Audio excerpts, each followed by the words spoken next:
The Legend of Xardion comes to life in the Super Nintendo mega hit.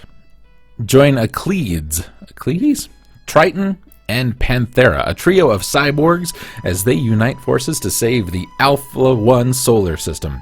Their adventure takes them to the farthest regions of the galaxy, where they discover the legendary cyborg.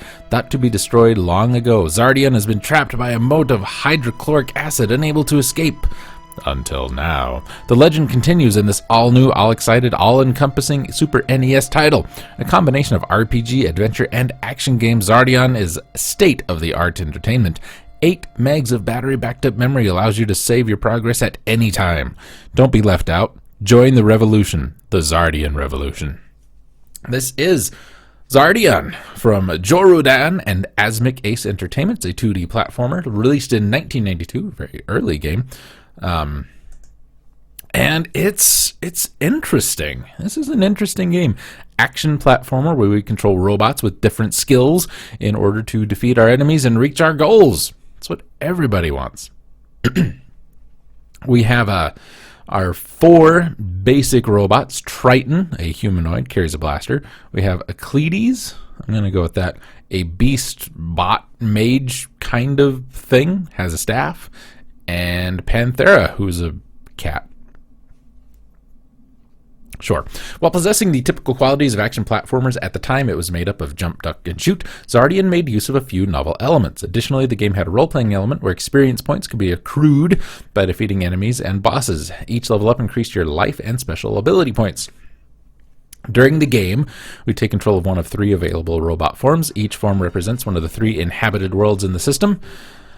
Each form has its own particular abilities and weaknesses. For example, Panther is less than half the height of the others and can enter narrow passages. Each form possesses its own health and special ability points and must be upgraded separately from the others. This is the equivalent to a tag team game mechanic where one heavily damaged character can be swapped for another. Eventually, one of the robot forms is replaced by Xardion, which combines the abilities of all 3 and exceeds them. Xardion only becomes available near the end of the game, but joins the team at level 1.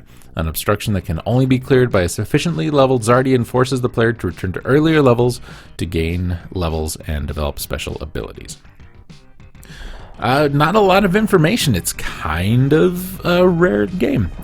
Was released in Japan on March 20th, 92, North America in April 92. The English script was written by Robert Woodhead, who had worked on the Wizardry series. Of course, there are similarities to the Gundam franchise. Mech designs were designed by Moriki Yasuhiro, who worked on designing Zeromer for the OAV Hades project, and Hajime Katoki, who did major designs on mobile suits for Gundam. Animation studio Gainax also provided input on the game. Famitsu gave it a 21 out of 40. I like it. I think it's kind of fun. It's neat. It's got good graphics. My only real complaint is it's a sluggish game. It moves slow. You kind of do things slow.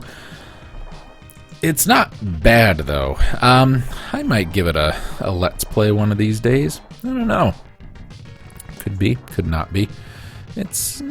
I think it's interesting enough to at least deserve a playthrough. Right? Right.